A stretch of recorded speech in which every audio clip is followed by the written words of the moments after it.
think the why can change, and you can have more than one why. My why when I was in my early 30s was completely different, and it was off kilter. You know, I was addicted to wanting to make a ton of money, and my why was so focused on being financially successful and not have the fear or stress of money that I took my eye off the ball. What was the ball? It was my 2 daughters and my wife. I was so focused on my growing exercise equipment business. What eventually happened? My wife ended up having an affair. My why took me so off course that life had to slap me across the head and go, your why was incorrect. The why wasn't about stuff. The why wasn't about the big house. The why was about what was in the house.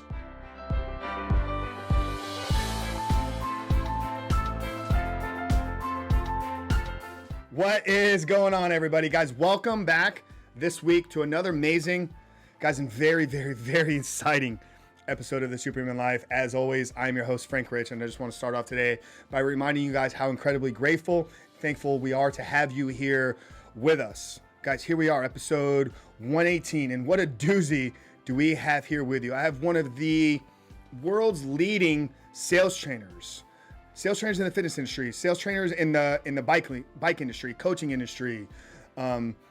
But don't be too worried if you're not somebody that's not into sales, if you're not in entrepreneurship. We spend a small portion of this conversation focused on sales, but we actually come at it from a lens. It doesn't matter what you're doing in your life, because sales is communication, right? Influence, persuasion is a part of all of our lives, no matter if we use sales to make a living or we just have relationships with people. So if you're hearing this and you're like, I'm not a sales guy, this isn't for me, I want to encourage you to stick around, because there's so much more in this conversation than just handling objections, just overcoming the big 3 objections or whatever your limiting beliefs are in and about sales. So I want to introduce our guest here.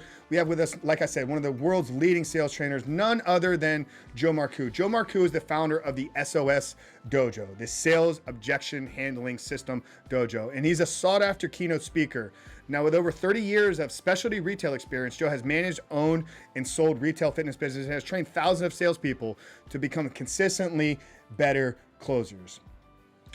And Joe cut his teeth in the fitness industry very, very young. So we start the conversation by really talking about his entry point into the fitness industry. And that just took us down this incredible journey of this conversation, talking about the necessary need for fear in achieving and having success. Why do we need fear to achieve anything in our life? Shouldn't we avoid fear? Shouldn't we run from fear?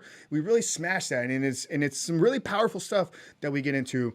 We then talk about some of Joe's struggles that he had to overcome. He gets very vulnerable and very personal. I'm so thankful for Joe for sharing this, because he could have just came in and just gave us his big 3 objection handling secrets and whatnot. So we want to let you guys really get to know Joe, the man, Joe, the individual. So we talk about some really pivotal parts in his journey and in his relationships in his life and how he was able to overcome these things. We then get into the role that faith and God and religion has played in his life. And once again, guys, we're not coming here from a place of preaching.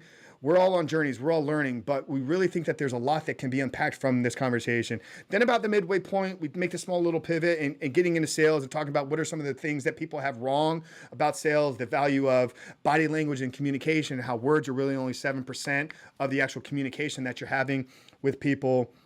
And then we get into, is everybody have the ability to be great at sales? So much in this conversation, guys. Like I said, it doesn't matter if you're not a business owner, it doesn't matter if you're not a salesperson.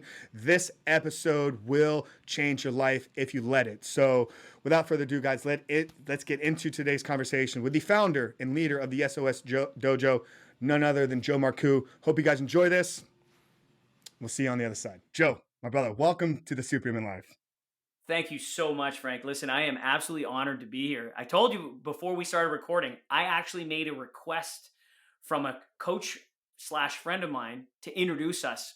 And like, this is awesome. So I'm honored, truly honored to be here, brother. Thank you. Well, yeah, the stars aligned at the right time, man, because, you know, you had been on my radar since December, like I told you, and I knew I wanted to get you on, and you and I are going to meet in person here in, you know, just a little over a month from now. And I was waiting for that, but we'll get this one out of the way. And then we made round 2 in Nashville, man. But in Nashville, man. Yeah. So, like I was telling you, Joe, I think I just really want to, just kind of chop it up here with you today, man. Our stories are very similar, getting into fitness at a young age, then getting into sales and transitioning. And, you've had an incredible journey of your career. And obviously, I want to get into some of the tactics and sales stuff. And, we'll kind of get towards that, maybe towards the end. But I think a really good place to start with you, Joe, is let's just talk about kind of the beginning story of you finding fitness. I know it was at a very, very young age. So we'll kind of use that as Yep. kind of the launching off point here today and just Sure. kind of really just let our conversation guide where we go. So yeah, how did you find fitness, man? And let's just kind of use that as a starting point here. My very first barbell set was a gift when I was 8. It was a York barbell set. You guys remember those ones that were cement filled?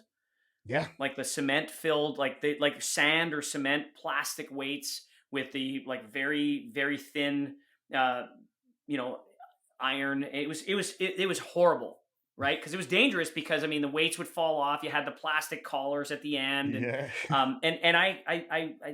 lifted with that till I was about 14, 15. Again, you didn't know what I was doing. You're a kid, right?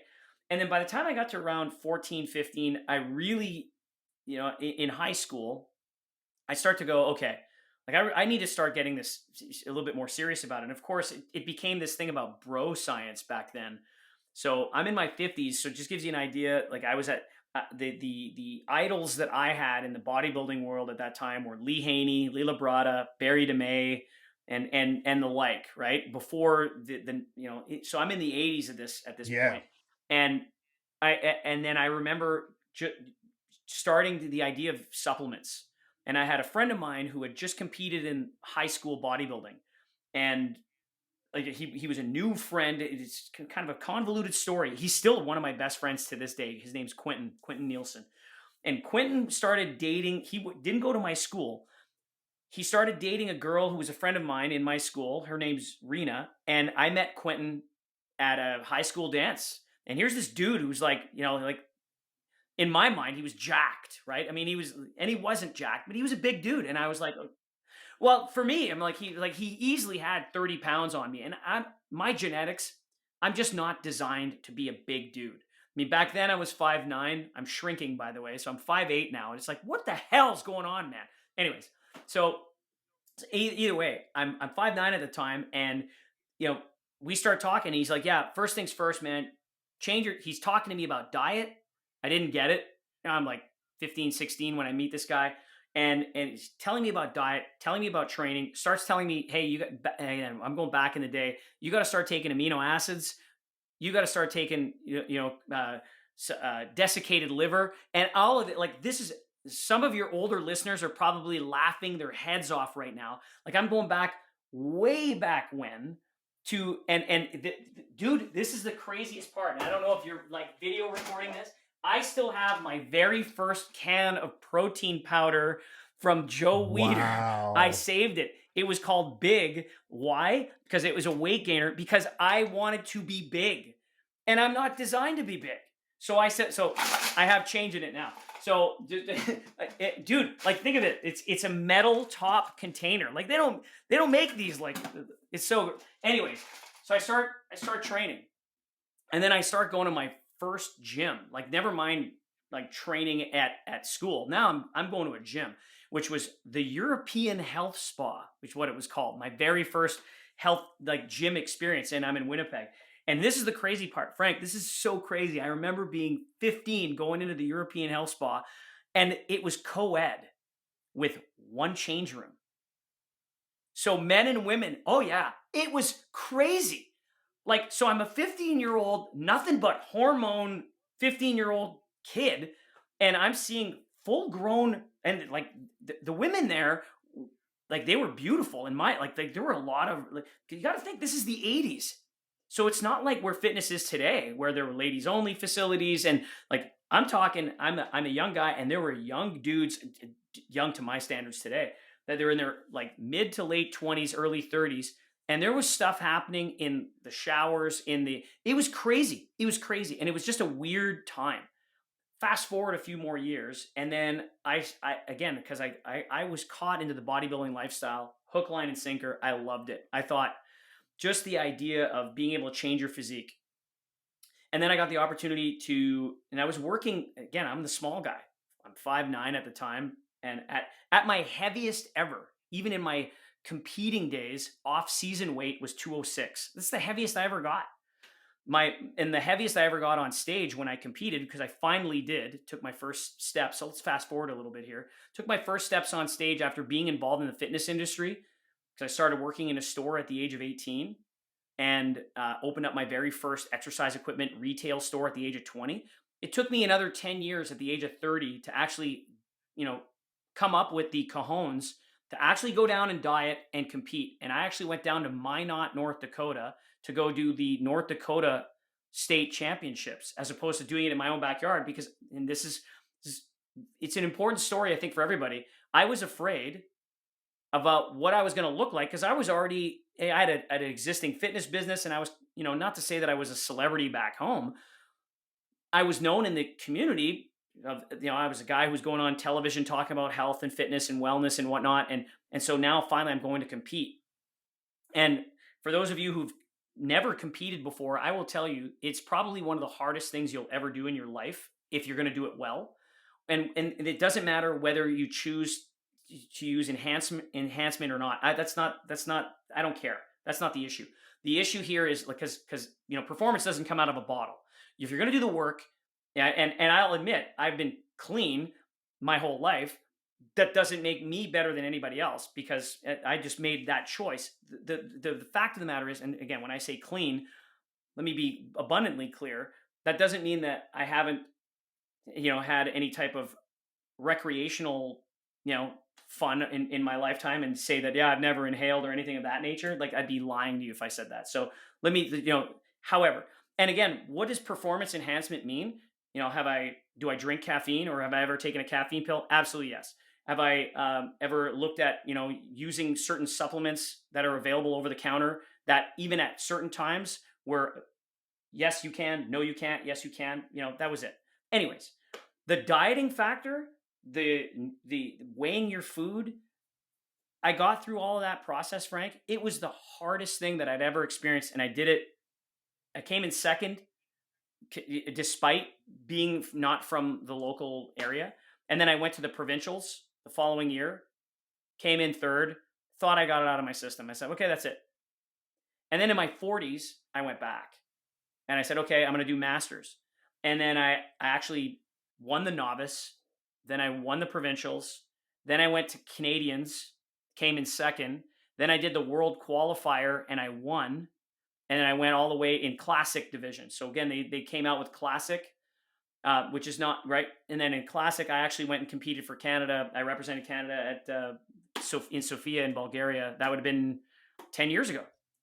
No kidding. Wow, I didn't know all this about. I'm sharing that with you because you've got your bodybuilding background, and so I get it. In fact, I finished off in the IDFA.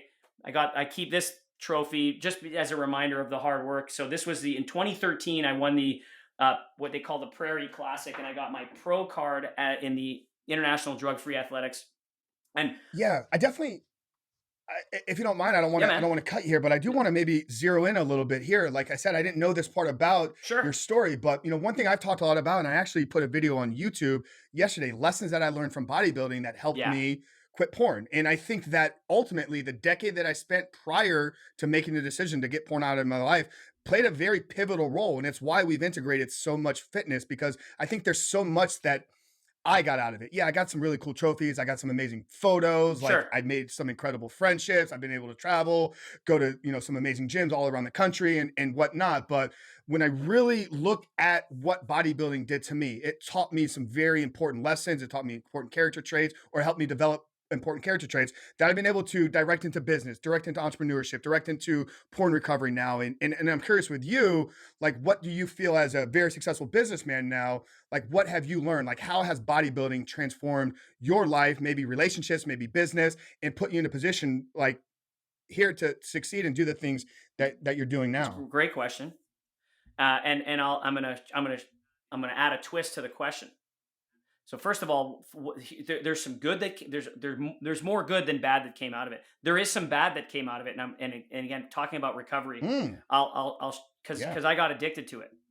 I got addicted to training. No, I've been open and I've talked about my struggles as well, and that's why in 2019, as a part of this kind of new journey that I've been on, a big part of me was removing the attachment that I had to this physique. Like, Yeah. so I was unconfident, I struggled with some, insecurity and just kind of some self-esteem issues. And I think the way that I masked a lot of that was in becoming the biggest, strongest, most alpha guy. So where you 5'9", I'm 6'3", 240 plus pounds on stage. So I Sick. put a lot of Wow. a lot of my identity was wrapped up in when I walk into a room, I need to be the biggest. I need to be the strongest. I need to be the most quote unquote alpha. And if I wasn't that, the little child inside of me wouldn't feel safe in that room. And a big part of my recovery was breaking the attachment that I had to that identity. So I definitely understand the negative side of things, but please, I hijacked your No, answer no, here. no, no sweat, man. So the positive of it was the discipline, the physical benefit, the endorphins, just the feeling. And I'm a big believer in taking notes. Like as I stand here, like I took some notes just between you and me prior, and if I think something's important, so I've got all my training journals from when I was a kid. And I love going back to those. And of course, now the training's different now that I'm in my 50s. And the goal isn't necessarily the same, although some of the movements still are. I still squat to this day. I just don't squat 405. I'm going 225. And instead of doing reps of 3, 4, now it's like, okay, let's do 20 reps because I want to make sure. And you know what that's like. 20 reps with a reasonable weight. It's not the same as doing 10. And again, I don't believe in just stand at the top and breathe for 5 seconds and then do another rep. Like I don't let's go. And then just by the way, again, there's the added benefit of like you can talk about cold water immersion and the mental toughness aspect. I was talking to some guys that are in my program where I'm the idea of, hey, yeah, I do a minute. And again, I'm not a personal trainer anymore. I'm just talking about some of the exercises that I do. So give you an example. Do 1 minute of lunges on the treadmill at 15% grade at 1.9 miles an hour, hop off the treadmill after a minute, and then go do squats for reps of 10, and then do a 1 minute of the temple, which is basically holding 2 10-pound plates in each hand in a squatted position for 60 seconds. And you tell me if you're not feeling the burn for 6 days after. And I'm doing that now. So what it does is it gives me the mental toughness because I'm constantly, and this may sound ridiculous to you, I'm constantly dealing with fear. I'm like, Frank, it's bizarre. When I was a kid, when I first started lifting, fear was the thing that drove me. And so I started lifting because of that reason, where I needed to get over it because I wanted to build up some of that. Like I looked at these guys and they were like, it was like the Conan look. It was the confidence. It was just, man, they just have this presence. And did I ever achieve that? No, I achieved more that mattered. And so what I got out of bodybuilding was the benefit of health, the benefit of fitness, the benefit of better knowledge of nutrition, because I became this sponge of learning. And, I made choices, and I made choices early on, understanding that, hey, you know what? It doesn't mean that I didn't drink when I was young. Of course I did. Doesn't mean that I didn't play around with drugs when I was young. Yes, I did. I know that I did a lot less of that because of bodybuilding. I got involved in the health and fitness industry because of what bodybuilding did for me. And it gave me the opportunities to be able to, it led me to where I am now. And so the downfall that I had was the addiction to training. I was literally addicted to the lifestyle so hard that I was overtraining. And I was I was catching colds constantly. And then of course, because of the goal orientedness that I had, because of like if I was getting ready for a competition, I would literally cut everything out of my life that really mattered. And so now that it's behind me, even in my 40s, by the way, I made sacrifices, and you have to if you're going to be good at anything, you got to make sacrifices. What I've learned though now is I want to surround myself with people and conditions that I want to produce to see the outcome. And so I'm still healthy. I still exercise. That doesn't mean that I don't have a cheat meal once in a while. That doesn't mean that I don't, enjoy a nice bottle of wine and, that kind of thing. However, I would rather not spend, like money on a cheap bottle of wine, where I'd rather spend a little bit more and know what I'm having is good. And if I'm going to train, I'm going to make sure that the training matters. I don't spend a ridiculous amount of time in the gym anymore. And I don't feel guilty if I don't train. by the way. There were times where it was like, you know what? That was part of the problem.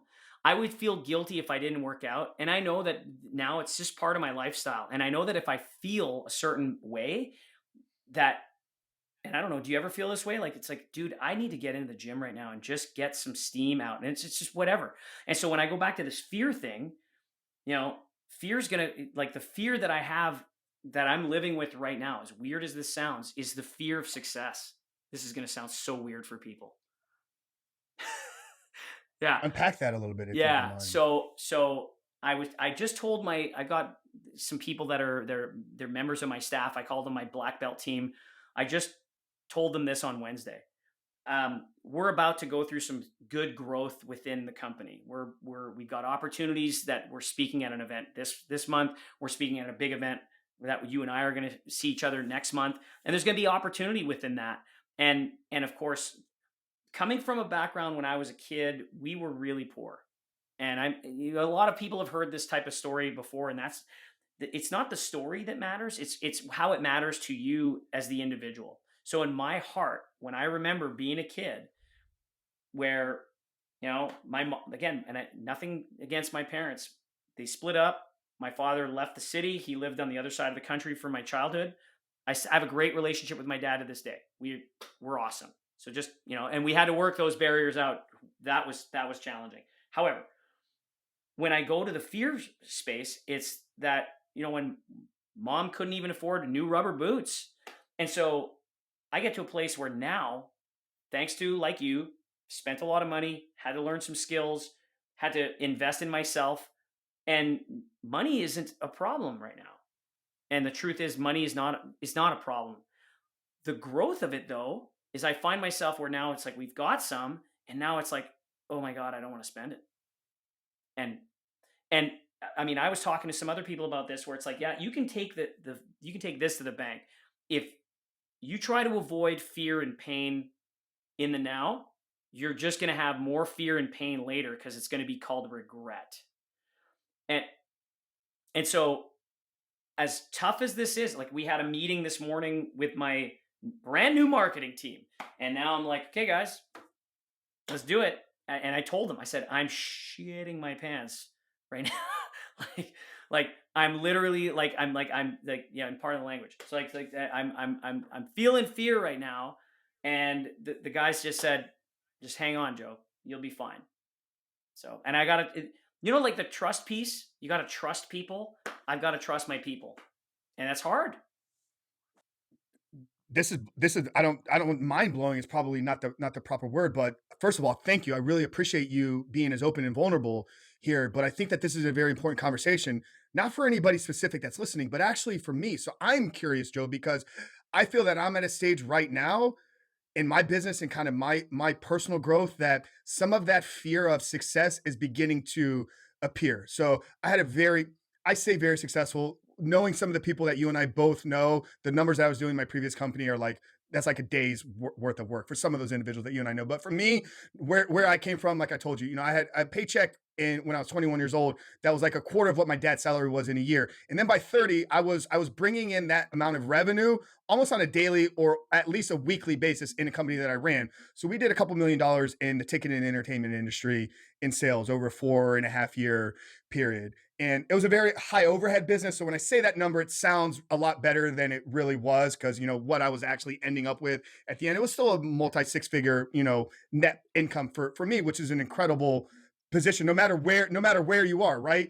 But I wasn't prepared. I wasn't financially, educated at that point. So I was spending it faster than it was coming in. And I've had to struggle, personally in my mid to late 30s, just financially, because that business kind of went under. I made a couple very, very poor decisions, both with what I was doing with the liquid and also how I was kind of managing some of our inventory. So long story short, like after reaching the top pinnacle of what I thought financial success was, I've hit rock bottom. I've had to borrow money from people. I've had to, return home. Like I've had to, drive Uber and do all these things. But now I've gotten this new company, this new business, this new mission, this whole nother platform where like we're good. Like I'm no longer at a point where like I got to worry about, the end of the month and things like that. We're in there's an incredible opportunity now, and it's growing every single day. But I'm also realizing it's like maybe I'm not taking things as quickly and as aggressive because some of that fear of the past failures are beginning to kind of reappear. Like, you've messed this up once, you might as well just stay where you are right now because you're safe and you're comfortable. So not really sure I could tie this into a question here, but anything you're doing here, to kind of manage that fear, or is fear a necessary element for success? Because I'm curious with you, some of the success and maybe even the addiction that you had with fitness, how much of that was manifested and rooted in fear of, if I don't get to the gym today, I'm going to lose yesterday's Yeah. gain. Oh So God, that it was just that's so the answer to your question, because that was very poignant. Is fear necessary in success? In my mind, the answer is yes. Because here's the risk, and I was just saying this to somebody earlier today. The risk is this: you can risk not doing and not getting to where you want to go, or you can risk doing, and some people have guarantees and blah blah blah, and that's not what I mean, right? You can risk doing whatever it is that you want to risk and invest in yourself. And the real reality of it is that when you take that risk to get to a desired outcome, you're going to go through some growth, which means you're going to go through some pain, just like in the gym. That's the risk. And so when you train and you train with intensity, what's the risk? You're going to go through discomfort. Now, the beauty of it really is we can truly choose how much discomfort do I want to go into and how much can I handle. And if you think about guys like David Goggins, his answer is you can handle way more than you realize. And I truly believe that. And those that are incredibly successful, people that I look up to, they say the same thing. It's like, you know what? Had I known, and I know now, I look back 2 years and I go, had I known then what I know now, I should have, right? And so it comes back to, and I think about whether it's prayer or meditation. So what do? I make a point of, like, as I'm speaking to you now, I'm standing up, right? I'm a big believer in high energy. So I want to make sure that I'm not sitting down when I need to get myself pumped up. I get up. And my physical state is going to change my mental state. There is no doubt about that. So I can put on music, that's fine.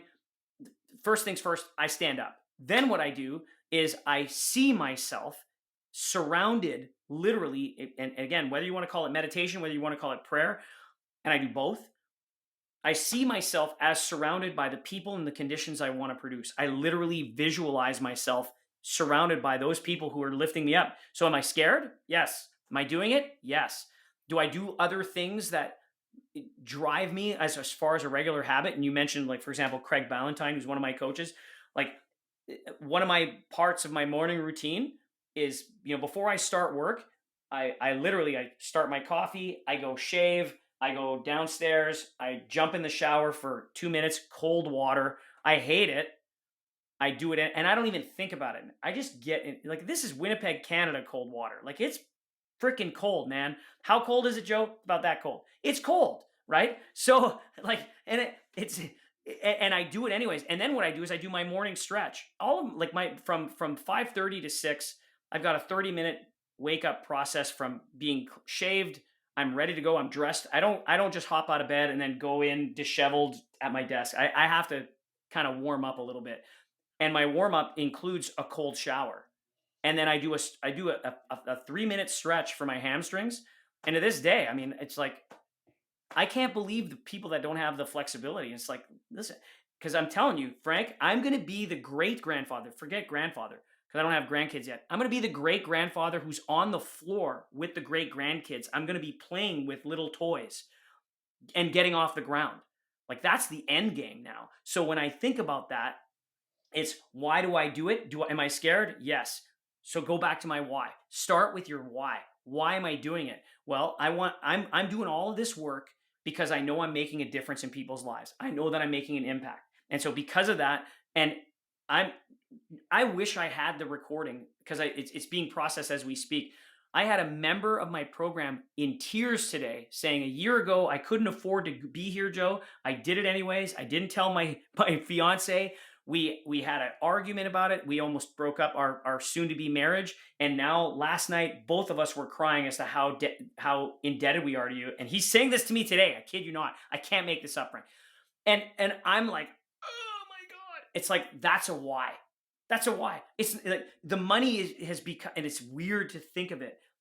It's hard for anybody who's been in a position where it's like, dude, I don't even know how I'm going to eat next week, to think that the money's a byproduct of what I'm doing now. It's so great and I'm not suggesting that I'm flying around in a jet and blah blah. That's not what I'm saying. We live a very humble lifestyle. However, it's taken some work to get here. I could have got here way sooner. I could have got here way sooner. Anyways, Yeah, that's I'm beautiful, ranting. man. I appreciate that. No, that's great. I do want to circle back to fear though, because I agree. I do believe that there's got to be an element of fear, that's going to lead to success. So I guess maybe on the flip side now, somebody's hearing this and they're like, "What? Like, I'm pretty good in my life right now. Like, things are going pretty well. Not really afraid of kind of anything." So they're kind of in that safe space. And Sure, maybe you and I have been I've been there. there. I've been safe and comfortable a handful of Yep. times. What's a piece of advice there, or what's kind of the first step or two? I know this isn't really kind of what you do, but I think obviously we can get something valuable here. Like, so if somebody is kind of auditing their life right now and they're like, I don't really have anything that I'm afraid of, what would a piece of advice to that So person it be? comes back to, why are you doing what you're doing? What is your why? What's your Mm, driver? What's the impact that you're doing right now or making on other people? Because if you're not here to give your life away, so to speak, and give back to other people, and I'm assuming that the people that are listening are people that are self-actualizing people. Like, not everybody on this planet is in that space. I'm assuming that the people that listen to this, you guys are people that are making a difference not only in your own life, you're also open to the idea of making a difference in other people's lives. And no matter how that is, what it is, whether it's offering your time, and it's not about selling anything. I'm just simply saying that you're making a difference and you're helping people. I don't, because what's the point? Like, this whole thing about this, when you think about, I'm caught up in KPIs and everything else. Yeah, take a step back, go back about 30,000 miles from the earth and realize that, hey man, like, where did we come from and why are we here? If you really, so when I start to think about it in those perspectives, it's not about metrics or anything else. It's about what am I doing as far as a difference in the relationships of the people that I care about. And when I start to ask myself that, then it's, what am I doing to be able to help myself grow? Like, there's 4 things that I tell the people on my team that choose to be on my team. And it's like, guys, we need, and it's guys, ladies and gentlemen, it's, we are here to, number 1, make a difference. Number 2, have fun. Like, number 2 is have fun on the list. Number 3 is keep growing. Number 4 is get paid. And that, right? Like, that's it. Make a difference, have fun, keep growing, get paid. So the first question I have is, are you making a difference? And I'm not suggesting that, are you making a difference to the whole planet? It could be, are you making a difference in a child's life? Because you say this, Frank, and it's like, I'm comfortable right now and I'm not afraid of anything. Well, okay, let me ask you, not you specifically, to the listener. Is it because, like, you could be making 6 figures and you've got a good job and it's pretty cushy? Okay, that's fine. Do you have people in your life where you have challenges with? Because everybody does. And then when you get to that point in your life where, you're the old guy and you're on the rocking chair out on the front porch and you're looking back, can you honestly tell me that you're going to look back with a glint of joy in your eye? Or are you going to look back where you're going to be swearing and going, I should have done that and I didn't? Because I tell you what, that's fear. That fear of regret, you can't get it back. Like, you can't go back in time. We know this. So like, is it worth the risk? For me, 100%. 100%. Totally worth going for it.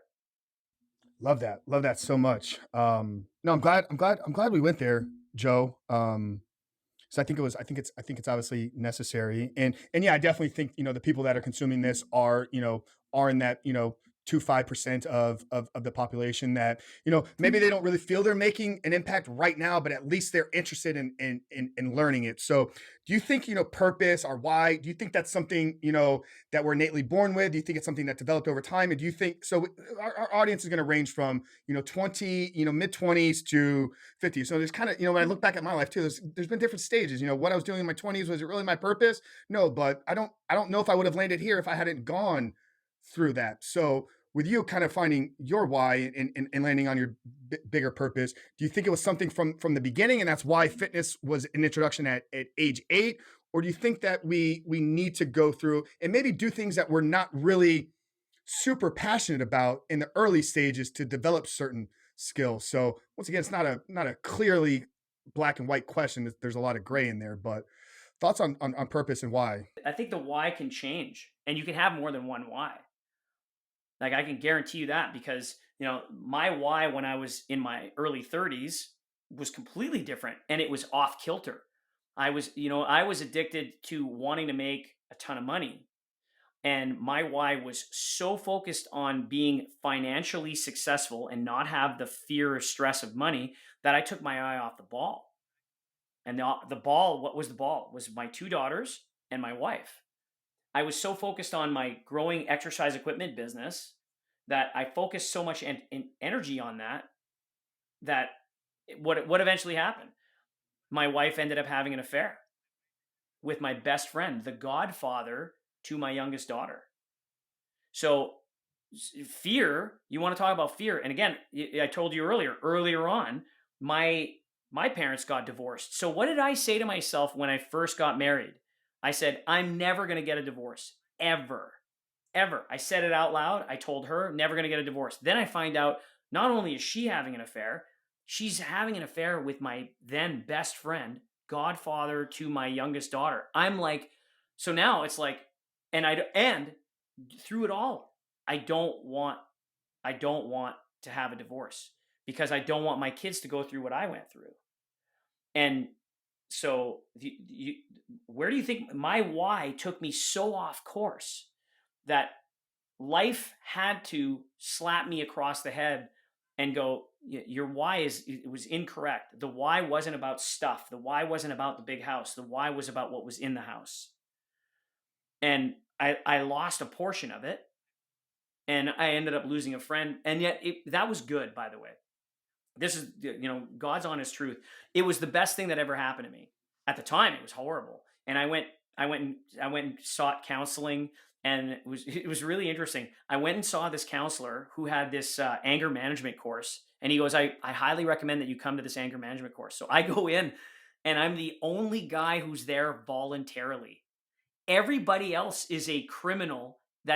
Everybody there is in by the penal system or by the courts saying you have to go to this anger management course. And this is the scary part. Everybody's sharing their story, like why they're there. And it's for like just mundane reasons why they've lost their cool. I say this, and I got to show you this. I say this to people that I train. I go, like, listen, when emotions go up, intelligence goes down, right? So emotions go up, intelligence goes down. Well, so they're all telling me, yeah, my old lady, she got a flat and I lost it and I punched her. And I'm like, so they're all like, true story. And then I go up and it's like, yeah, my best friend is having an affair with my wife. And I'm telling them, and everybody is like shell shocked. And they're like, did you hit him? I'm like, no. Did you hit her? No. Why are you here? Have you gone to court? No, I volunteered. Like, they couldn't believe it. They couldn't believe it. Now, did I want to like lash out? Yeah. And go back to fitness. It was fitness that helped me get through that. It was the discipline. And by the way, the moment that I knew my emotions were just going completely berserk, I sought help. I went into recovery. I actually went into Al-Anon because there was some drinking going on with my ex-wife and my ex-best friend and other drug use that I was like, their drinking was making me go bananas, let alone the whole situation was crazy. And so and I went into a men's group, and that group was instrumental to helping me recover myself, recover my identity. And it made me realize that, you know what, I need to be a better father. And to this day, I have a great relationship with my daughters. Like, I'm so blessed. I'm so blessed, man. So it was the best thing that could ever happen to me, because as odd as that sounds. And so the why back then reshaped my why now. Now I'm remarried, and we have all our Shauna's kids and my kids combined, all 5 are tight. They all have left the house, so we're now in a different space in our lives. And yet the why is the future Like I live in the now. I know I'm speaking with Frank Rich and everybody's listening to the Superhuman Life podcast, but as I say this to you, I look over at my vision board and what we have on it. It's not about this house on the lake. It's what the house represents. We're building this place because of knowing that there's going to be grandkids one day. And then the fitness aspect and the me wanting to live a long life. Like I did this program called Lifebook and I said, yeah, I'm going to die at 125. And people are like, what? I'm like, yeah, I'm not going to live to 100.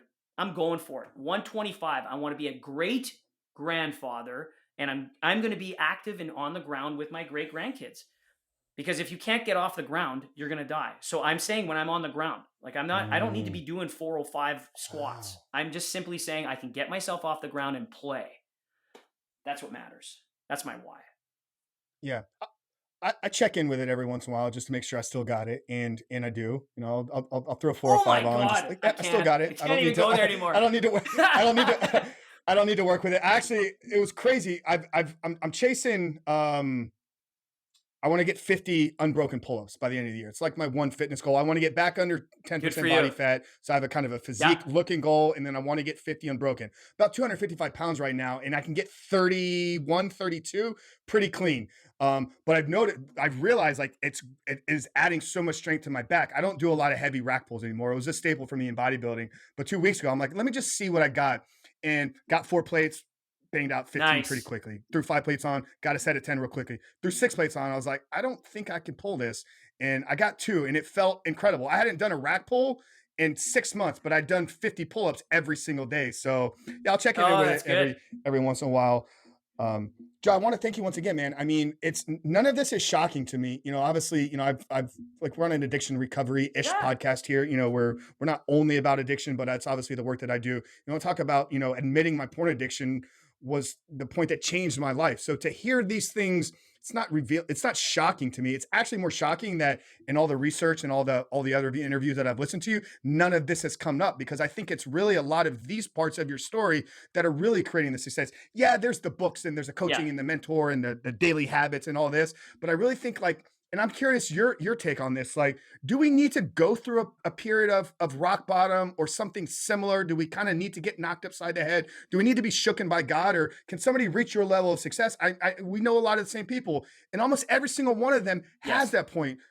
It's either I hit the top of it and I realized this wasn't all that it was meant to be. So I had to I had to look inside and kind of see what more was life about. Or it's the opposite. I hit the rock bottom and it was in that moment that I said, I'm never going to do this again. And that's where it changed. So do you think a period of like that is necessary for like high success, not a 6-figure, you know? It's like everybody should be making 6 figures, like literally. Like if you aren't making 6 figures, like you should. That's like, that it's just to me, too easy. If you're not making 6 figures right now, like there's something off.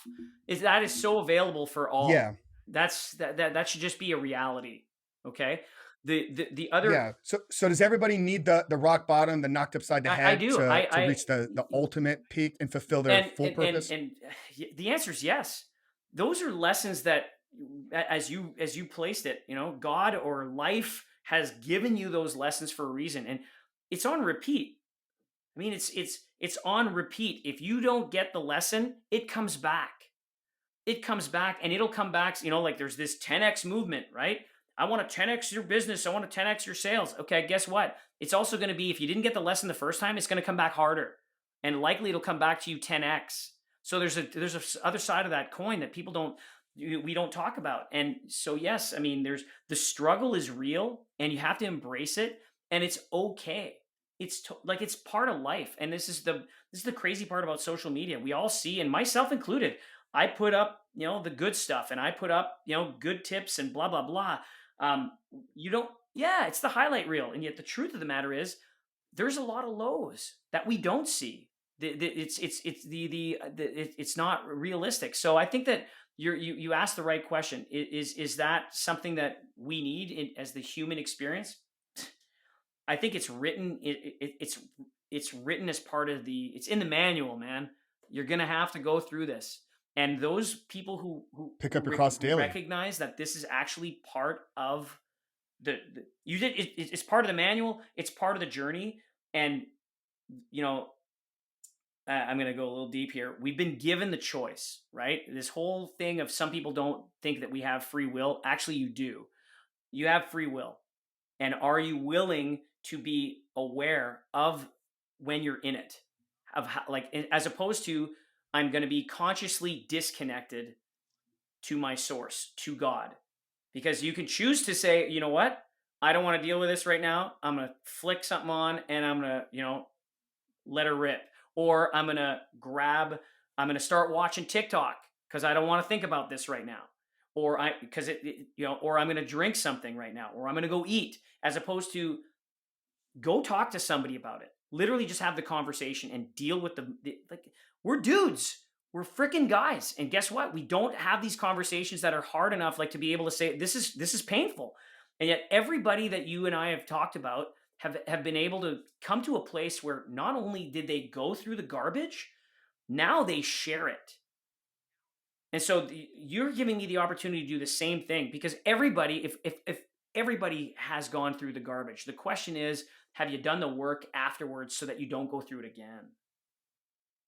Because again, if you didn't do the work, if you went through something and then you come back up, like, how many times have you seen people, and people do this with their weight loss, for example, they lose the weight, they gain the weight, they lose the weight, they gain the weight. And the way I like to define it is they do weight loss, and then they're in their headspace, they go, what happens when you lose something, Frank?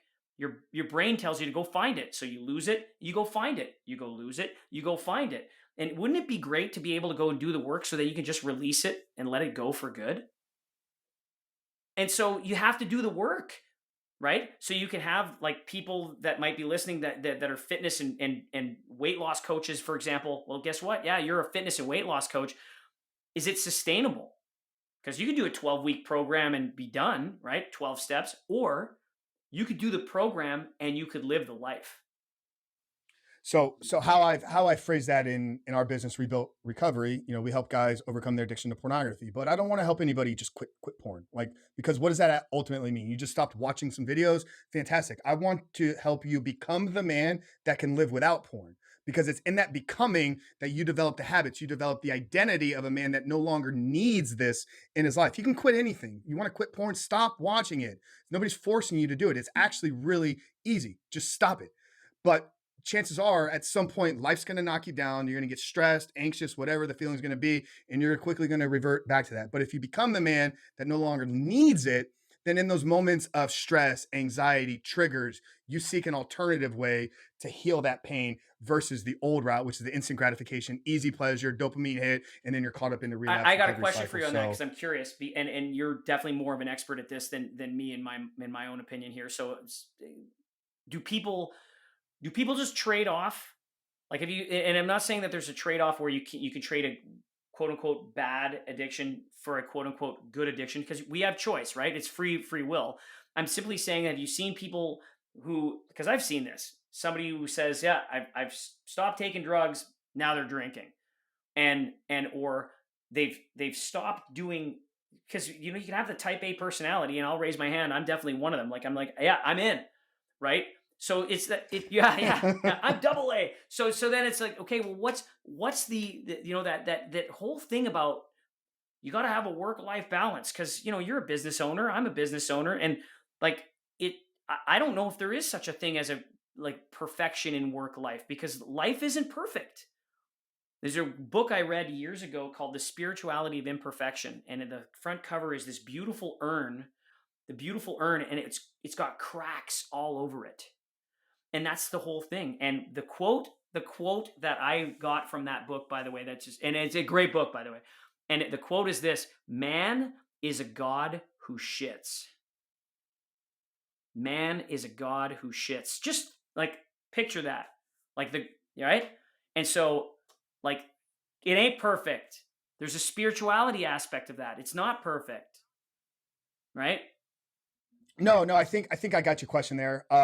We don't try to replace the behavior. We don't try to replace the habit with anything, right? Because what's going to happen 3 months down the road, if you didn't solve the root problem or the root cause of the behavioral addiction, you're either going to revert back to that, or you're going to be caught up in a completely different addiction. And sometimes we begin to replace these things with what we feel are maybe positive habits. But you and I have both admitted to having an addiction to training into bodybuilding. So even something that can be a very good thing for you can become incredibly destructive in your life. So no, I'm not an advocate. It's not something that we promote and teach and talk about. And when guys come to me, Frank, what can I do in the moment to replace pornography? Nothing.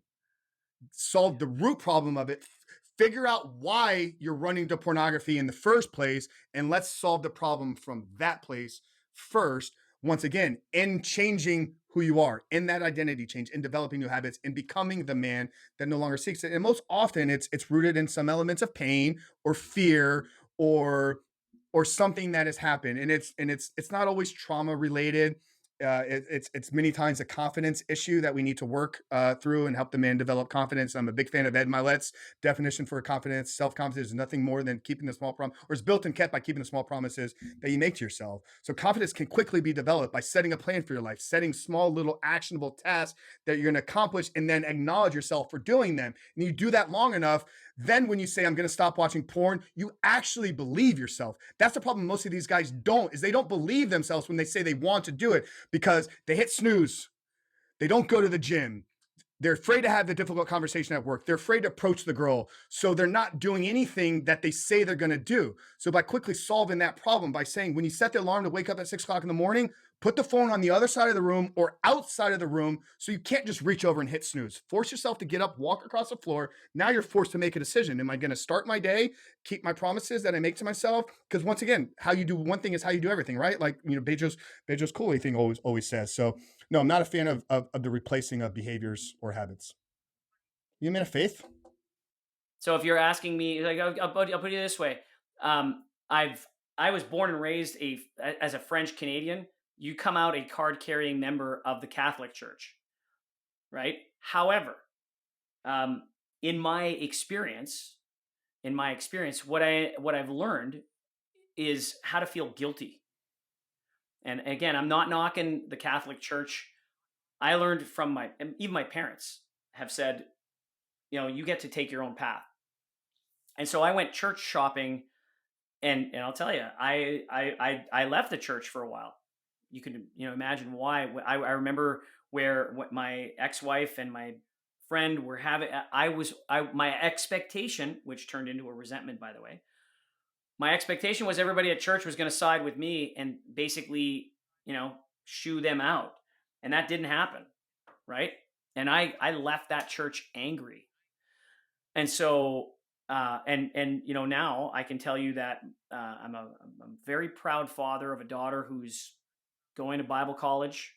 She wants to have her own church. I believe in what she's doing.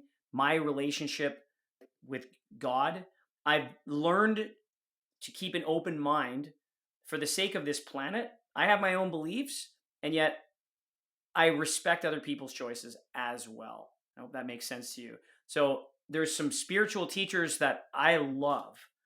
So and I'm still learning. And there's things that I've learned from other texts. The one that I know the best is the Bible, because I grew up with it, and there's a lot of good stuff in there. And I'll even go as far as saying that I listen to a meditation that includes the book of Job right before bed. And in essence, it's when you're slumbering on your bed, he will open your ears and seal your instructions.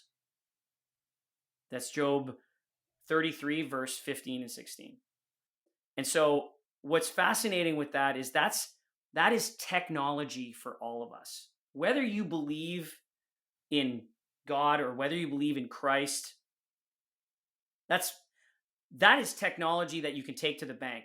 Because that, to me, when I hear that and I read that and I blend that with the science that is now available to us with pre-bedtime meditation, and this was in scripture, we're going back 2,000 years here, kids.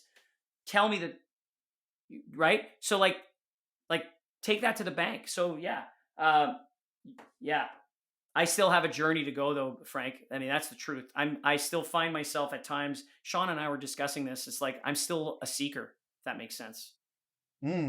No, 100%. And I'm glad I asked, because you kind of dropped a couple things throughout this entire conversation. I was like, okay, I get that, and I hope you don't mind me bluntly asking it. I've been very open. I've been very open about my journey. My faith. I came to my faith through the Seven Figure Mastermind. I remember hearing Papa Luch, Vince's dad, who you'll meet in Nashville. Vince brought him up at the first event I ever attended back in July of 2017, before the mastermind even existed. This is where Vince made the first pitch. Papa Luch comes up, and I was 34-ish at the time, 2007, 33, 34. So I'd lived, like 30 plus years in the world, still seeking. Like I've been studying Tony Robbins and personal development since I was 17, 18 years old, much like you. So I always knew that there was more out there. I always was seeking answers. And but yeah, coming to my faith there, and now really, engrossing myself in the Bible these last 4 years, it's made everything else that I've read makes so much more sense, though, right? Because it's all rooted in this one source of ultimate truth. And then I can tie it all together and be like, yeah, okay, what Tony's saying over there, what Joe Dispenza's talking about, this guy over here, I'll pull and I'll pick and I'll choose. And, once again, I got a small little human brain right here. So I'm not saying I have all of this figured out. Everything I'm saying right now could be, actually, none of it could be true. And I'd be okay with that, because it's my journey, and it's what I'm learning. It's what I'm experiencing. I So love the way yeah, that Jordan Peterson is able to explain certain aspects. yeah. I just saw Jordan live, actually. I got the Oh, chance to meet wow. him. Yeah. So he's on tour again, and I did the VIP upgraded experience, and got a chance to take a photo with him. And dude, it was absolutely incredible. I mean, Jordan has been, in addition to the Bible, 12 Rules has probably been the most influential book. And Jordan's probably been the most influential single individual on the way that I see the world. I've listened to the biblical series probably 4 times all the way through. Like I'm just fascinated with the way that he is bringing evolutionary psychology, bringing the science, and then showing it through the lens of like how this all kind of came together. Like it. Want to Sure, talk about man. sales a little bit? We're almost an hour into this. We haven't said anything about sales. When we started this conversation, you showed me a blank sheet of paper. This is how this podcast is going to go, Joe. And I'm like, this is great. Let's do it. Yeah. What do you want to know about sales? Because a lot of people hear sales and they go, nah, I'm out. Or they go, oh my God, car sales. Let's talk about what most people have wrong Yeah. about sales. Both people that aren't salespeople, Yep. but also business owners, right? I coach almost 40 people inside of Vince's group, and I can't tell you how many times per week I have an entrepreneur, a business owner, that their job is to take sales calls and close people for money, and they say, "Yeah, Frank, but I don't want to be Right. salesy." So, what do most people have Yeah. wrong about It sales? comes back to, what's your why? If your why is powerful enough, the problem that people are having is they're going in pitching as opposed to going in helping. So, and I don't care what it is, whether it's a product, whether it's a service, whether it's a coaching program, it doesn't matter.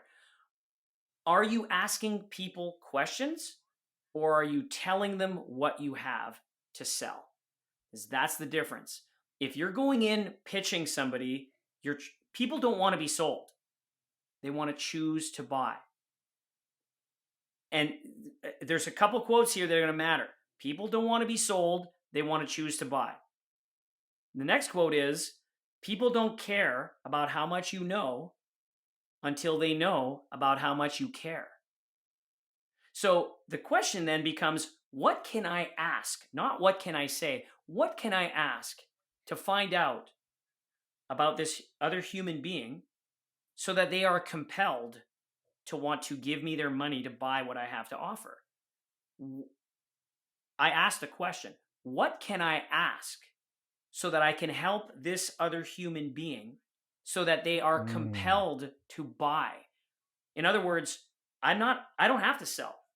The best salespeople I've ever met don't sell. And what's really interesting is the best salespeople I've ever met do half the talking. You got it. So you got to be listening twice as much as you speak. And so if I get to come to a conversation with someone and I can find out either what their pain point is and I can solve it, or what their dream is, and I can help them get there. It's one of the two, right? Are you in hell? I'll help you get out of it. And let's face it, in sales, quote unquote, right? I mean, I have a podcast that's called the Help More, Sell More podcast. We start with help more. You help more people, don't worry, you'll sell more. That'll happen organically. So if somebody's in hell, their feet are on fire, as opposed to, I'd love to be in heaven. If you're outside of the pearly gates and you've got a pass, and if it was the same price to get out of hell versus the same price to get into the pearly gates, I'll even go as far as saying this. If you're in hell and it costs you twice as much to get out versus half the price to get into heaven, I guarantee you'll take faster action wanting to get out of hell. It's how we're wired as humans. Get me out of here, right? So those anchors, as we think about pain and pleasure, as per Tony Robbins back when you were 17, and even back when I was 17, and even before that, because I saw Jim Rohn live. Yeah, like that was Tony's teacher. So I got to be front row with Jim, and I shared an elevator ride with Jim, and and had a conversation after that elevator ride, and yeah. And so pain, if you want to talk about sales, what is it that you're going through that I can help you with? And so you do a thing that I call the TED approach. And I'm just going to give you some advice. And everybody listening, take my information like spare ribs. You keep the meat and you throw away the bone. If it doesn't make sense, don't use it. Okay? And whether it's a question of sales or whether it's a question of persuading someone, that again, I'm a big believer in win-win. So some of this information will some people may perceive as, well, that's manipulative. And I don't want to, so there are people that, for example, that are considering, hey, I want to join your program. If we know that their intention is to use the technology and the information that we have for manipulative only purposes, they can't get in. And I'm okay with repelling the wrong people because they got to be in the right heart space. If I ask somebody, so what's your why? And they tell me, dude, I want to be like, super fat rich guy. Right? Or it's, I want to drive a Lambo. Like if it's all material and there's no reason behind it, it's okay. You can go, there's other programs for that. And that's okay. There's nothing wrong with a Lamborghini. I think it's fantastic. Enjoy it. I love driving fast cars. Don't get me wrong. It's the why needs to be even bigger than that. And there has to be a purpose. Because, when we die, right, we're going to be buried in suits with no pockets. Because you can't put anything in the pocket to take with you. You're going to be put away. When this is over, you can't take it. Like, my hope for us is that we get to take these memories with us. And that, like, think of a moment, Frank, where you can cherish. Like, you're talking about your dog, like a moment where you like that stuff, like stuff like that, you can remember, and then like hopefully that goes with us. And my hope that's like for all of us, that's the deal, because it's it ain't gonna be the house, it ain't gonna be the guitars, it ain't gonna like none of it. And so the persuasive thing is, and I wanted to give you this, is I call it the TED approach. You find out that somebody's whether it's the pain point or it's the dream. So if they're in hell or whatever their heaven is, when you find out what that is, and even if somebody said to me, I want to have a Lamborghini, I mean, and if it was just superficial, I would say TED, right? TED, right? You've heard of TED Talks, right, Frank? Like, right? So TED Talks stand for technology, entertainment, design. My approach, what we call the S.O.S. TED approach, S.O.S. stands for Sales Objection System, and TED stands for Tell Me, Explain to Me, Describe to Me. So I would dig deep with somebody. If they said, yeah, I want to, well, why? So, I'd say, so why do you want to join our program? Well, because I want to be better at handling objections so I can make more money. Well, I wouldn't just dismiss somebody based on that. I'd say, okay, so tell me a little bit about that. Tell me why you want to make more money. And then I'll dig deeper. So explain to me the situation you are right now financially. So let me role play it out. So explain to me right now your situation financially. Well, right now, things are tough, and I don't know if I'm going to be able to make enough money to even make rent next month. Okay, so describe to me what that feels like as a man. a tough question. And you notice I asked the question and I paused. Did you hear my tone change? So what I'm sharing with you is when you lean into tougher conversations, tone and body language represent 93% of the way that we communicate. So everybody asks me, Joe, what do I say when? What should I say? What should I say? I can give people scripts all day long. The scripts are irrelevant. What matters is active listening, your tone of voice, and this thing that we've been given, this bodybuilding tool that we have, this body of ours, represents 55% of the way we communicate. So as I look at you now, I'm watching your facial expression. And if you go back, if this is, if the video of this, you watch at this particular moment, your body changed when I changed my tone. And it's powerful. And so this interchange between people, when you start doing what we call the TED method, it's not just having the right questions. It's when you find out what the pain point is, you can use TED. It's just an acronym. So it's tell me, explain to me, describe to me. You can go in any order. You can go explain to me that, describe to me. So tell me how that feels. So it could be somebody who says, yeah, I've got, I want to be in this fitness program. I got a bad knee. Oh, tell me, how long have you been dealing with this bad knee for? Oh, it's been since high school. So can you explain to me what happened? I tore an ACL. Oh, okay, so tell me how you did that. Right? It doesn't have to be TED. You could revert back and forth. What's amazing though is you have to ask those feel-based questions. And do you notice that when I'm asking those questions, am I selling you at all? Because what I want to get to, and this is another hint, and I'll be sharing this with some of the people in Nashville, taking notes, man. Like I do a lot of, my business is all on Zoom. So I make a point of showing my notepad while I'm talking to someone, when I'm talking with them, because people don't care about how much you know until they know about how much you care. So it's like, so I want to make a lot of money. It's okay, money, Lamborghini. Okay. So tell me a little bit more about that. And I take notes on that. And then what I do is I go over my notes and I recap. So what you told me earlier was this, and you also told me this. Can you describe to me, and I'm recapping, because I took notes, I'm showing you that I actually care. And I haven't tried to sell you anything. Because I want to get to a point where I can say, well, Frank, you know what? Based on everything that I've now learned about you, either I can help you or I'm going to send you over to this person who can help you. Because I want to live with integrity. So if I can't help you, I'll tell you. So it's not you're not selling a product or a service. You're prescribing a solution to the problem. That's it.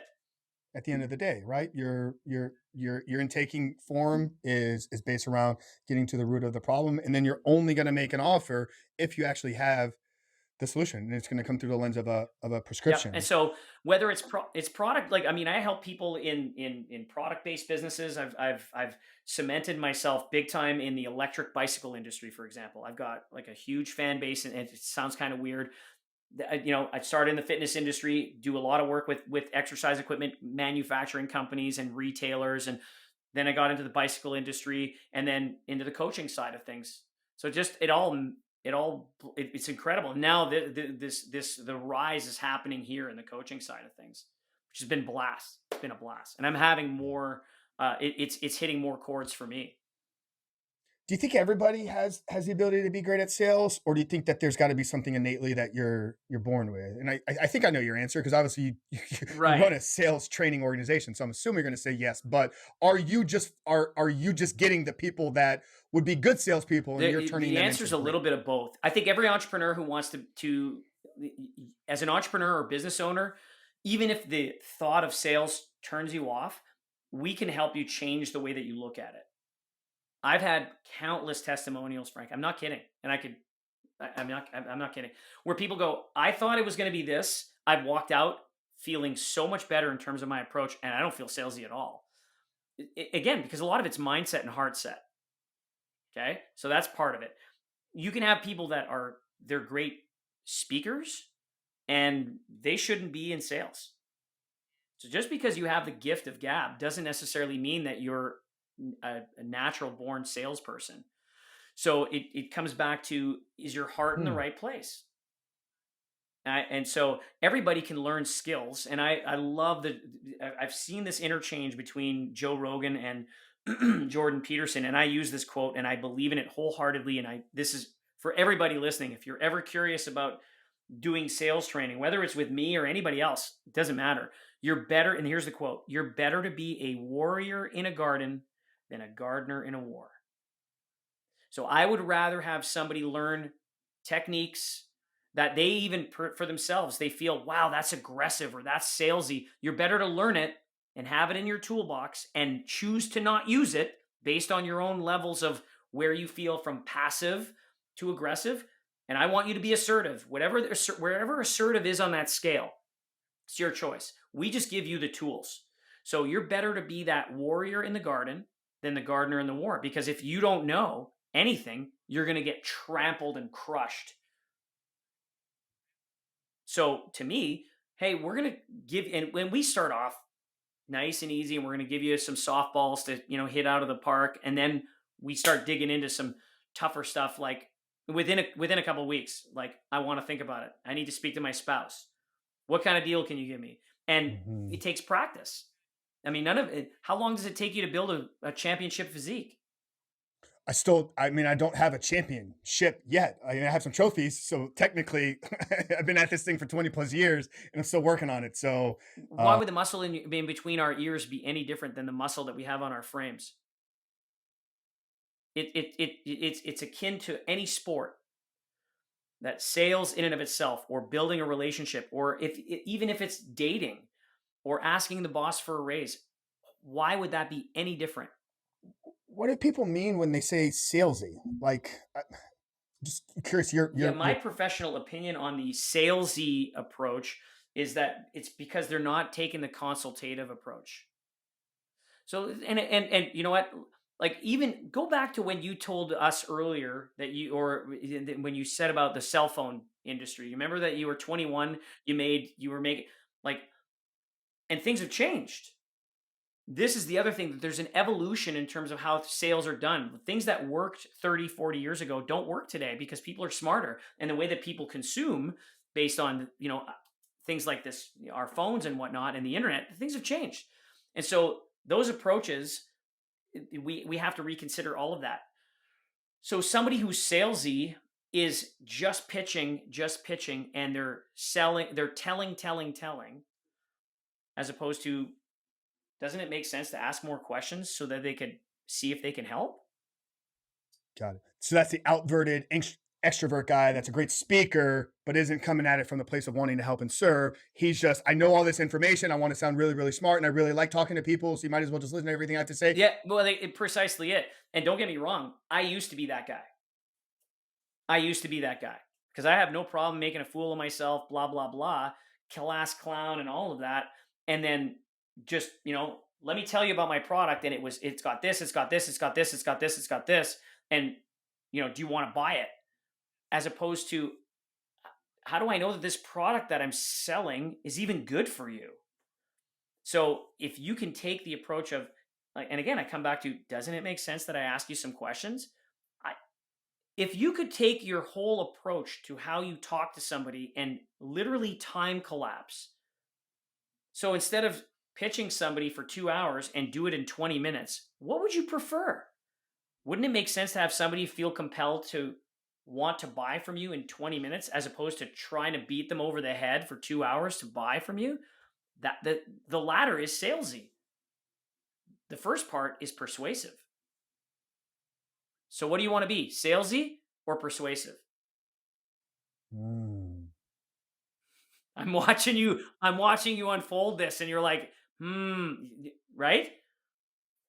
Doesn't it make more sense at that point to be able to just, and again, how many times have you heard this, Frank? It's all about relationships. How many times have you heard that in your career?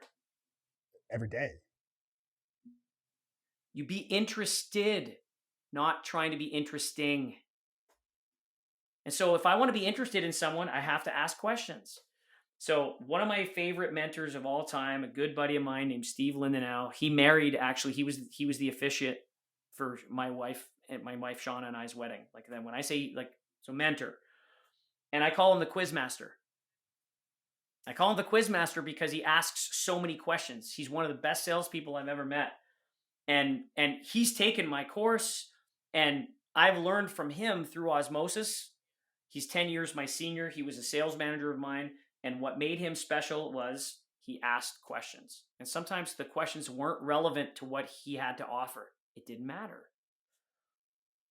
The questions that mattered were the questions that mattered to the person he was speaking to. So I could ask you, how many trophies do you have, Frank? Yeah, because I'm interested. I truly am, because I competed as well. So what trophies do you have?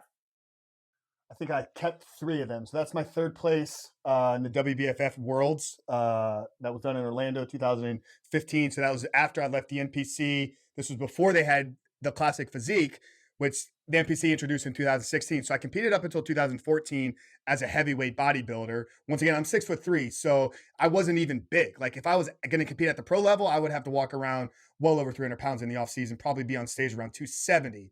Like I was competing in 220 to 230. So I left the NPC, went into the WBFF because they had the male muscle model, which was like more of an aesthetic. And it's kind of what, the NPC has turned into the classic physique. So I had that trophy. I had my first ever bodybuilding trophy, which was the novice in 2008. And then I have my 4th place in the state of Florida, classic physique, which I returned back to the NPC in 2016, which was my last year. I did 2 shows and I walked away with the 4th in the state of Florida, which is probably my best look to date, best look ever. It definitely is the biggest show, biggest accomplishment that I had. So those are 3. I got rid of the rest of them because they're plastic, but those ones mean something to me. They mean something to me. That's why I kept those.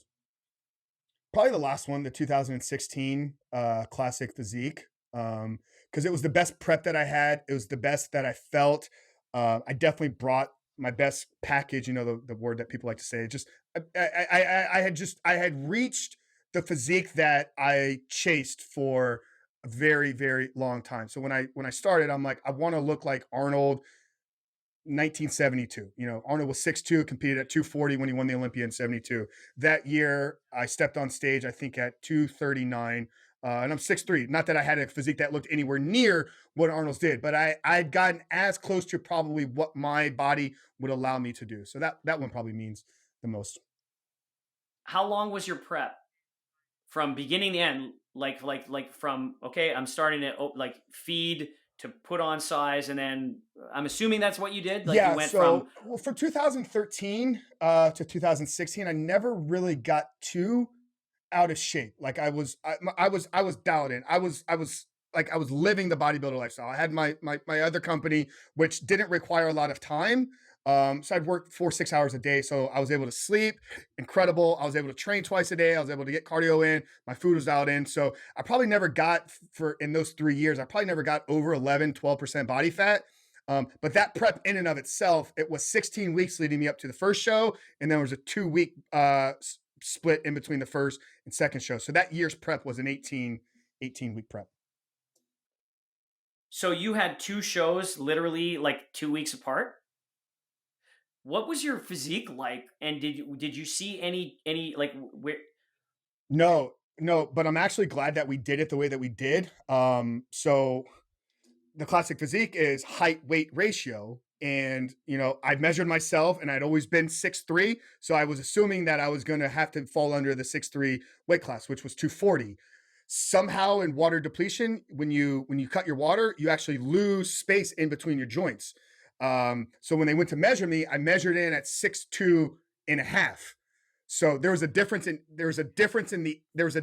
8 pounds between the 6'3" and the 6'2". So here I was, we prepared for 16 weeks to get me under 240. I stepped on the scale at 236. Well, I had to be under 232. So I had literally had like 2 hours that I had to cut 4 pounds of weight. So I left the check-in studio. I drove to the local gym. I sat in a sauna for an hour, which at that point, your day out from the show, getting into the sauna is not going to allow you to peak on time. So the first show, I was actually very, very flat, but we learned a lot and then we were able to make small little tweaks. So I really only peaked once, but had we not done the first show, I probably wouldn't have had that trophy. I placed 8th in the first show. And then almost in the same lineup, I slid up 4 spots. like almost exact, all the same guys. Like, and it was just, yeah, it was just having the actual time and not having to cut my water. That is that is huge. That is huge. Um, what's your favorite? So again, like this, I'm writing notes just because there's a lot to process here, and I'm giving you an example of like because I'm genuinely interested. What was your first meal post second contest? Because you couldn't really let loose after the first show. You had to stay dialed in.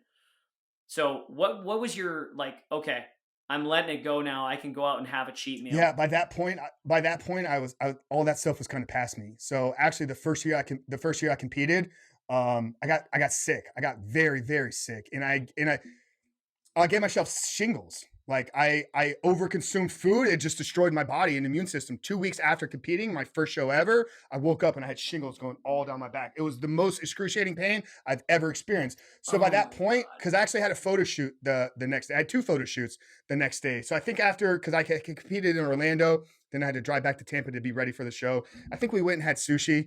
And then I maybe had a small little piece of cheesecake. So nothing crazy outrageous. Like I had done all the gorging because I'd been competing for 10 years and I knew it wasn't healthy. And because the prep was so good, like actually we never really reached that point. Like, yeah, had to cut my carbs pretty low, but we kept a lot of red meat in there. I worked with the best prep coach at the time that I'd ever worked with. So it wasn't a very excruciating.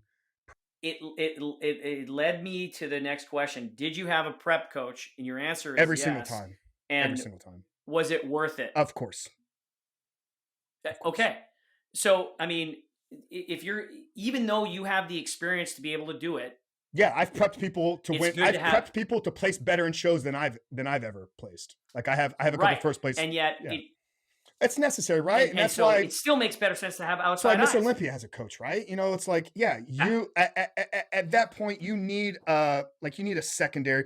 For number one, you're not going to be a true critic of yourself. Like you're not actually going to evaluate Right. the physique the way that it needs to look at.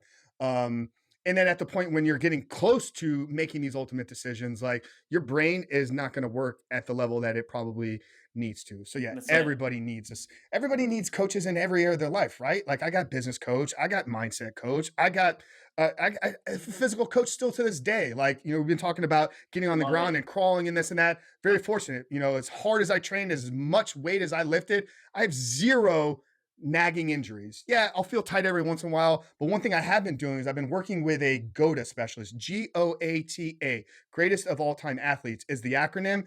And what they're doing is it's this whole new kind of wave of training. It'd be fascinating if you look into it, but they literally rework the way that your feet land and take off from the ground. So where I did have a little bit of knee tightness and some real bad hip tightness, literally this coach and trainer had me on the ground crawling. I'm a grown ass man crawling around on the floor in the gym, but it's changed the way that I walk. Like I literally feel different the way that my feet land, position, and then take off from the ground. And so where I was going with this is, yeah, still to this day, after being a certified personal trainer, being a coach, competing in bodybuilding, all these other things, I still have a fitness coach to help me in the areas that I'm weak in.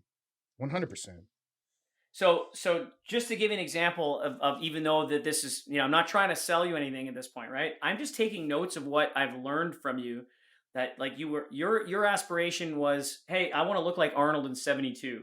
And you were training twice a day, right? You're doing your cardio and you had 2 shows that were 2 weeks apart. You prepped for 16 weeks and therefore 18 weeks. And that the story that the fact that you came in at 6'2.5" and that, you still came in eighth place, to be able to turn around and learn from it and come in your best shape in 4th place with essentially the same guys.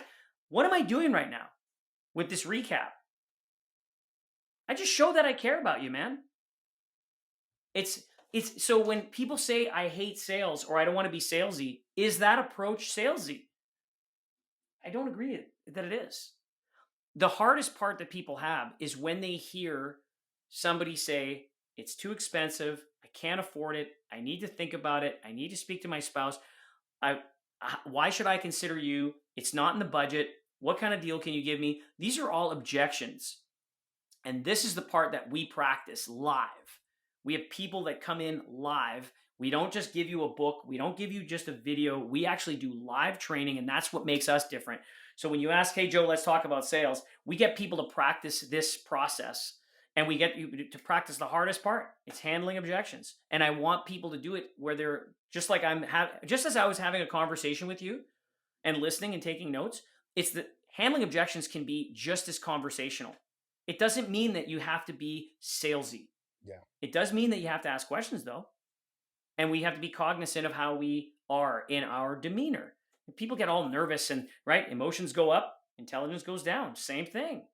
And so if you could learn that as a skill, what do you think that's going to do to your income or to your business or to even your relationships outside of business? I've had men that are in the dojo learning about sales that have said, I've turned my life around with my wife because of the way that I approach things. That's where I want to end, Joe. I think, and then obviously we'll drive this home. We went far over, far over what I thought, and I appreciate you, sticking around. I think this has just been an amazing conversation from start to finish. Right? Yeah, it's crazy. We're 90 minutes into this, but so we're gonna have obviously there's entrepreneurs, business owners that listen to this, and then a large audience that doesn't. So for the guys out there that aren't in business, aren't in sales, what's the value of learning some of these, communication, persuasion skills for the guy that maybe is not looking to grow his income? And I think you kind of hit a couple here, but maybe kind of summarize that up, and then we'll bring everything to a home here. So for the men that are fathers, do you ever find yourself that you're having a challenge dealing with your children or your young adult children, like teenagers? What would it make a difference? Would it make a difference for you to be able to communicate with them better? I'm going to give you the two-step formula right now, everybody. Okay? The two-step formula is acknowledge the person you're talking with and then ask a question. That's the two-step formula of the S.O.S. Of course, there's practice that's required. It's acknowledge, ask a question. So in the context of somebody who perhaps you want to be able to have a better job, it's not about sales. You want to go ask for that raise. How do you acknowledge the people that you have to speak to, and what questions can you ask them to make them feel compelled to give you that raise, as opposed to you having to sell them on the idea? What can you do as far as your relationship with the people that you care about, your family, whether it's parents, whether it's aunts, uncles, whether it's your significant other?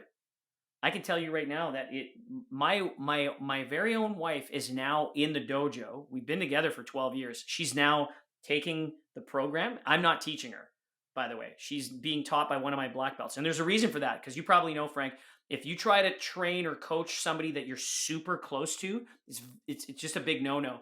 So she's in a group with one of my black belts, and now she's coming up to me and she's going, I get it now. It's fantastic. So she understands it. So we're both communicating better. And what does that mean for us? It's all about the deep-seated relationship, because does it mean that it's always perfect? No. Sean and I have our fair share of moments. However, I can tell you that doesn't it feel wonderful to be able to smooth things out so that we could be better understood? Because again, I'm not trying to, in the case of when things are tough, I don't want her to understand me. I'm doing my best so I can understand her. So how do I do that? I acknowledge where she's at, and then I ask questions. And how important is it? Well, it's important for me to have the right tone, the right body language. The words aren't so important as am I being real? It's just, it's so bizarre, man. And do you ever find yourself, Frank, where it's like, hey man, am I being an imposter right now? Like, people should know this stuff. And yet the truth is, the more I do this, the more I realize, man, they don't. And that's my mission. I want to help people. I needed that right there. Yes, I feel like an imposter every single day. And actually, the guy that's going to be piecing all this together, well, he's a part of our production team, was involved in a conversation just a week ago where I was having an existential crisis. Like, literally, like, what am I doing? I want to shut everything down and just close shop, and feeling like I'm a complete fraud. But I just want to help. Like, that's it. I know what getting porn out of my life did for me. And like I told you, I think before we started, or maybe I said it on the podcast, like I was I couldn't understand with Frank. You understand humans to such a deep level: psychology, human nature, high performance, bodybuilding, fitness, health, nutrition, all of these things. And you still got caught up in this. What about the entire world that hasn't spent 20 years learning all this information? They need me. They need me. Like, so I brother, man, I really appreciate this, man. Thank you. Yeah, Mona, I appreciate you. And this is for everybody else. And as I say this to you, Frank, they need you so that, and I know you're skilled. When I say skilled, I say you're skilled as a person that cares, so that you've learned the skills to be able to ask questions so that you could provide them the help that they need. That, for those of you listening, that's exactly what I want for you, is to, like earlier on, we talked about, well, you know what, there might be some people that are in their comfort zone and they're not afraid of anything. Listening to where you are, that example of that existential crisis, that's a perfect place to end it. I love it, because you're exactly it. You're taking your skill set and you're constantly learning, and you're giving back, because it's the power of what you're doing. Your why is bigger than you are. And I thank you for it, man. No, thank you, brother. Thank you, man. I'm looking forward to Nashville, man, and just. I can't wait to look up to you. I'm gonna give you a big giant. I'm gonna lose you in my arms, bro. I'm gonna give you a big I'm giant, gonna be like this. big giant Hey, Frank thanks, bear hug. Hey, so where can people connect with you, man? You mentioned you had a podcast. Where are you hanging out socially online? People want to learn about the dojo. If you're curious about me, Joe Marcoux, you can go to Coach Joe Marcoux on Instagram, Coach Joe Marcoux, or you can go to SOSDOJO.com. If you want to listen, you can go to SOSDojo.com and join our email list and come in for a free dojo. Just come in and check it out. It's no obligation. We'll talk with you. We'll let you experience it. Have some fun. Again, it's make a difference, have fun, keep growing, get paid. Those are the 4 things. Come and have some fun with us. Yeah, and guys, we'll get all those links shared down in the show notes. It's Marcoux, Marcoux. Yes, sir. This has been fascinating. Last question here, Joe. We end every single episode with the same question. Title of the show is The Superhuman Life. And when I talk about me living superhuman life, it's a belief system, right? It's kind of the way that I try to show up and live in the world every single day. And it's 2 parts. It's understanding or a belief first that I believe we're all put on this earth for a purpose. There's a specific calling on each one of our lives, but that's not it, right? Like, you can't just say, yeah, I have a purpose, and then it's going to create and manifest itself. You have to take the ownership. You have to take the responsibility part and be intentional about developing the skills, about being a man of service. So when you combine those 2, you're created for a purpose. You're taking aggressive and intentional action every day to bring that purpose to make the world a better place. To me, that's living a superhuman life. But I like to end every single episode here. Joe Marcoux, how would you define living a superhuman life? Love the process, not the outcome. Love the process. Get married to the process, you guys. If you marry yourself to the outcome, you're going to be nothing but disappointed. And expectation, one of my spiritual mentors, a retired Anglican priest, shared me this. And my real name is Joel. So Joel, an expectation is a resentment in hiding. And expectation is a resentment in hiding. So if my expectation is I'm going to have this goal, well, you know what? You can't just pray for the goal. You have to do the work to achieve said goal. So to do the work is the process. Fall in love with the process. Fall in love and marry yourself to the process, and good things will happen. That's the superhuman life. Beautiful, beautiful ending there. Guys, we haven't had a 90-minute episode in a long time, but I hope it blew by as quickly for everybody still hanging with us that it did for us being involved in this. Just incredibly thankful for everybody out there. Once again, the show has just seen tremendous growth here in these last few months. And it's because of you, right? We're just 2 dummies with microphones that want to hear themselves talk. That's it. You guys are what this show is all about. So if you haven't done so yet and you want to support us, you can do that in one of 2 ways. First off, leave us a 5-star rating and written review, whether it's on Apple, Spotify, whatever platform you are listening to. But more importantly, if there's somebody in your life that's something today they need to hear. Maybe they're struggling with some of the fear stuff. Maybe they're early stage entrepreneur and some of the objection stuff we got into a little bit is what they needed to hear. Do us a favor, but do them the blessing by sharing this conversation with them. But for Joel Marcoux, Frank Rich, hit the Superhuman Life. We love you guys. We'll see you next week.